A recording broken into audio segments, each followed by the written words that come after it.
नमस्कार, आप देख रहे हैं न्यूज हाट। मैं हूं आपके साथ इसमें सराफ।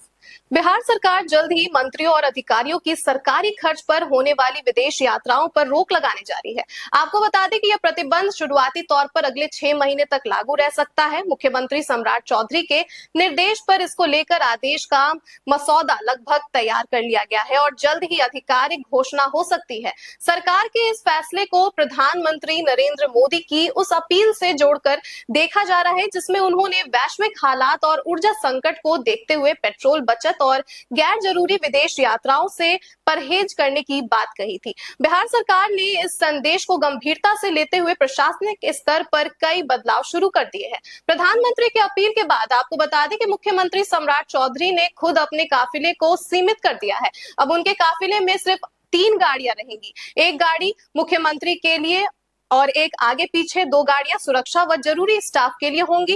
राजभवन ने भी इसी तर्ज पर कदम उठाया है। इसके अलावा आपको बता दें कि मंत्रियों और अफसरों के लंबे काफिलों पर भी लगाम लग गई है। सरकार ने नो व्हीकल डे मनाने, वीडियो कॉन्फ्रेंसिंग से बैठकें करने और वर्क फ्रॉम होम को बढ़ावा देने पर जोर दिया है।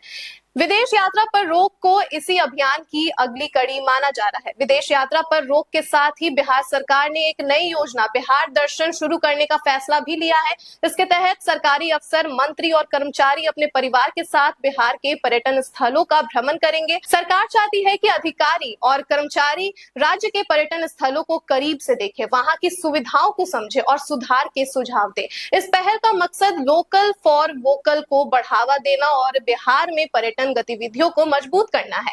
योजना के मुताबिक अफसरों और कर्मचारियों को हर 3 महीने में कम से कम एक बार शुक्रवार और शनिवार को किसी पर्यटन स्थल पर जाना होगा। उन्हें वहां रात्रि विश्राम भी करना पड़ेगा। सरकार डीए और डीए देगी, जबकि बाकी खर्च संबंधित अधिकारी या कर्मचारी खुद वहन करेंगे। खास बात यह है कि यात्रा अपने गृह जिले से बाहर करनी होगी ताकि राज्य के अलग अलग पर्यटन स्थलों का अनुभव मिल सके।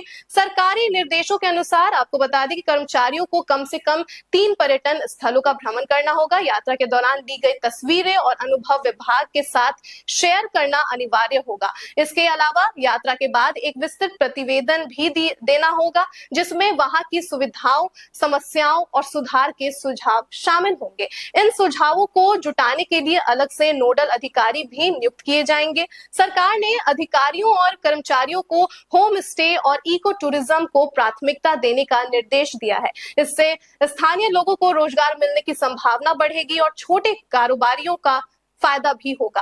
पर्यटन विभाग सभी स्थलों की जानकारी और सुविधाओं को वेबसाइट पर अपलोड करेगा ताकि यात्रियों को आसानी से जानकारी मिल सके।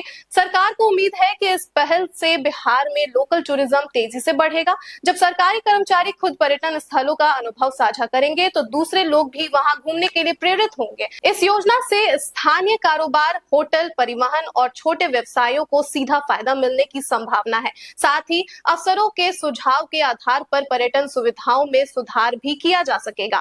सरकार का मानना है कि इससे बिहार का पैसा बिहार में ही खर्च होगा और राज्य की अर्थव्यवस्था को और भी ज्यादा मजबूती मिलेगी। तो फिलहाल के लिए बस इतना ही। आप देखते रहिए न्यूज हाट। धन्यवाद।